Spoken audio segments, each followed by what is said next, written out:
Okay, today we're going to finish up the rest of 6.1. We have a second type of line that we're going to draw within triangles. And to get started, before we get to the putting these types of lines inside triangles, we first just need to remind everybody about something we've done before. And that is what's called an angle bisector.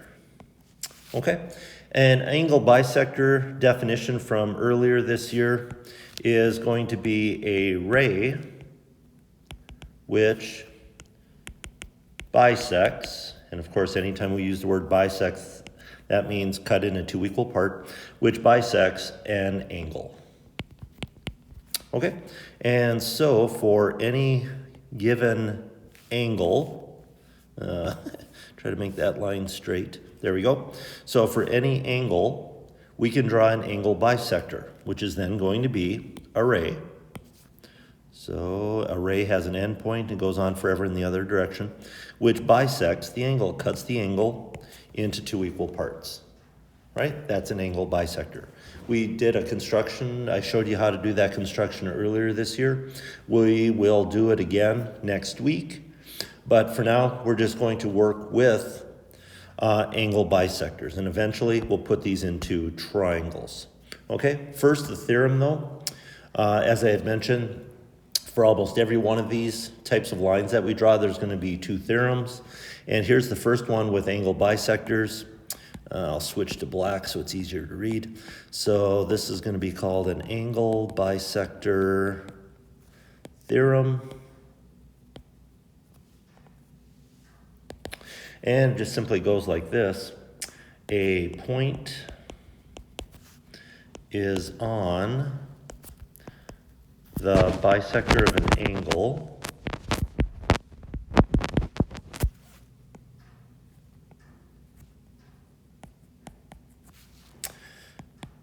if and only if, so again, this is one of those that's going to work both directions. The point is equidistant from each side of the angle. Okay.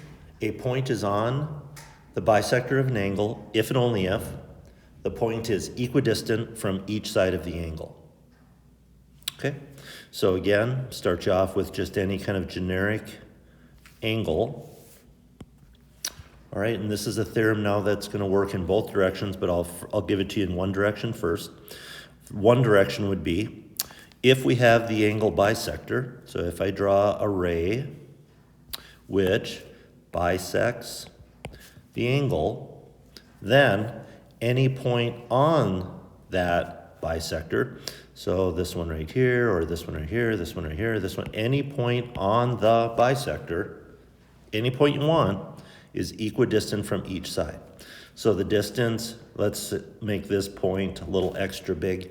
The distance to one side of the angle is going to be equal to the distance to the other side of the angle. So this distance and this distance would be equal to each other. Okay, and that's true for any point. If we would have chosen this point instead, the distance to this side would be the same as the distance to this side, right? Any point on an angle bisector is equidistant from each side of the angle. And that works backwards. That works backwards. If the distances are the same, then the point is on the angle bisector. If the distances are the same, the point is on the angle bisector. Again, anytime we have this if and only if, that's a theorem that's true in both directions. Okay? So let's do just a couple of easy numerical examples involving this theorem. And as always, feel free to pause the video. If I'm going too fast for anyone, just feel free to pause so you can catch up. All right, and now just a couple of numerical examples. Okay, first one's going to look something like this. So I start with an angle. I draw in the angle bisector. So that cuts the angle into two equal parts. And if I've selected a point on the bisector, then I'm going to tell you that this distance is 14, and I'm going to ask you for this distance right here, just be boring and call it x. And what the theorem says is, if that's an angle bisector, if the original ray cuts the angle into two equal parts, then the distances are the same. So if the distance, let's say, to A is 14, then the distance to B is also 14. It's just that easy. Okay, it's just that easy. And it also works the same in the other direction, the theorem. So it also works in this direction. So let me give you a second example. So if I give you an angle to start with, and I draw a ray. Now, I don't know if it's an angle bisector yet, but I just draw a ray. And I find that the distance from a point, this point right here, to this side of the angle is the same as the distance to this side of the angle. If those two distances are equal, then the blue ray is an angle bisector. So if I tell you this angle is 42 degrees, can you tell me this angle? And the answer is yes, because that one then has to be 42 as well. So if the distances are equal, then the blue ray has to be an angle bisector. So this angle and this angle would have to be equal to each other. It works in both directions. Okay? All right. I can't make these much harder, to be honest with you. As long as you have this written down, and even one of these simple examples in your notebook, you're really going to be good on the test. I just can't make them a whole heck of a lot tougher. Let me give it a try. Make it just the teeniest bit tougher. So again, an angle. This time I'm going to give you the angle bisector, so I'm going to use the theorem in that direction. So this angle is going to be equal to this angle. And then if I ask you to consider the distances from this point, so the distance to this side and the distance to this side, and if I tell you that this one is 8x minus 12, and this one's 2x plus 33, and I give some names to these points like T, U, V, could you answer then three questions? Could you tell me what x is? Could you tell me the length of TU? And could you tell me the length of VU?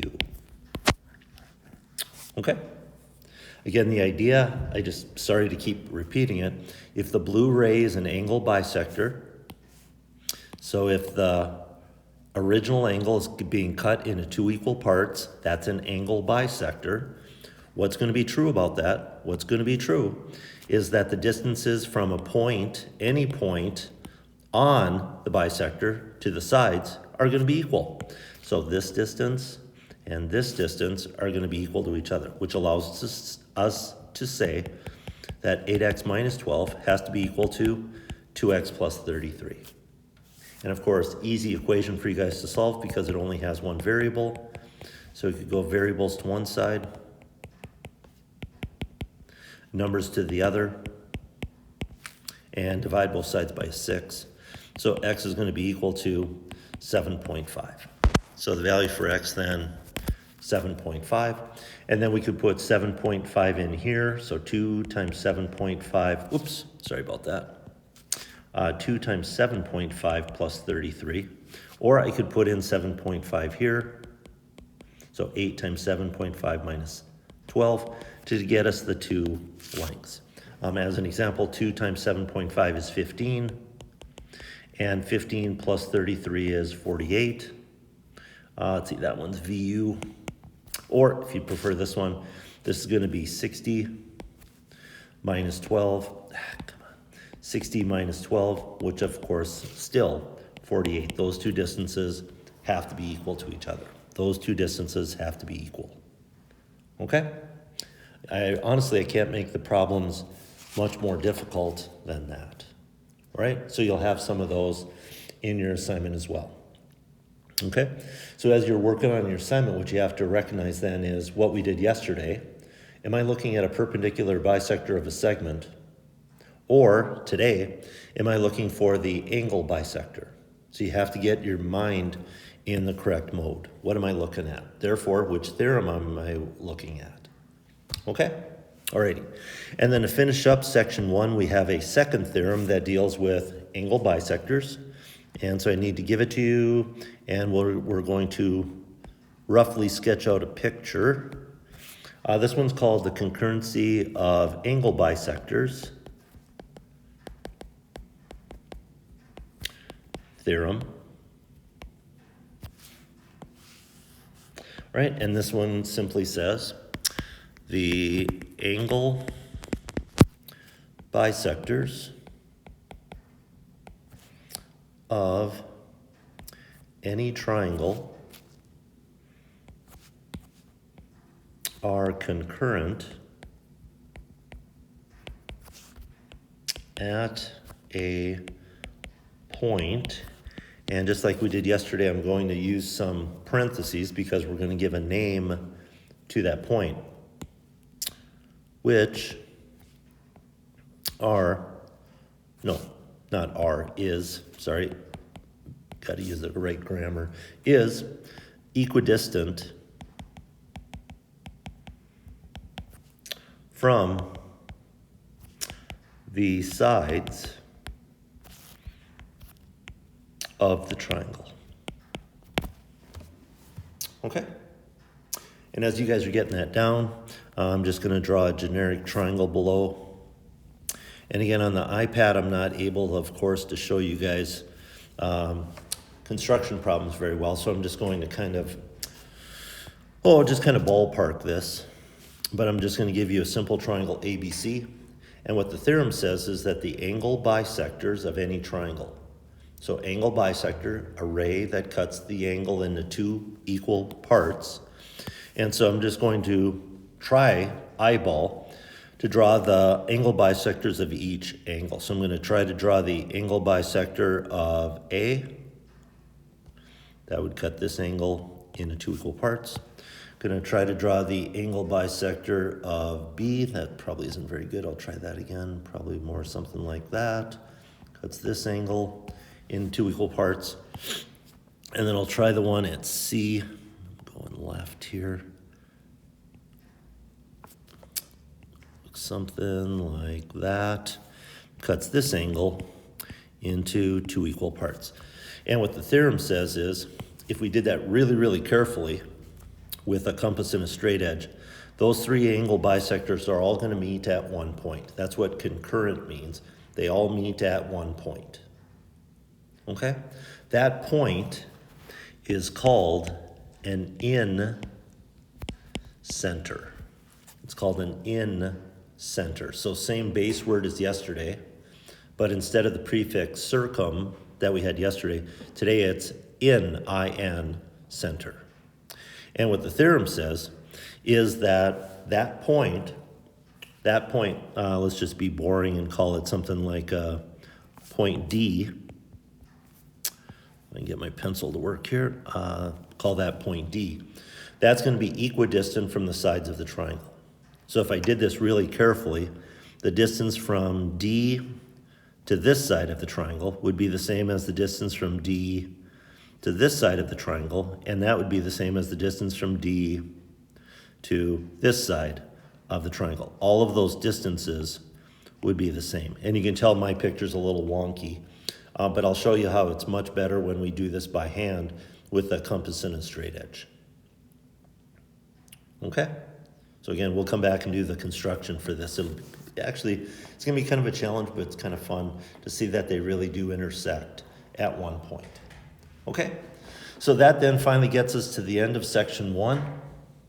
So we're going to be doing some construction stuff next week. We'll be doing some examples and questions next week, but do the best you can to get yourself started and do as much as you can for section 6.1. Okay, have a great weekend, and we'll talk to you next week.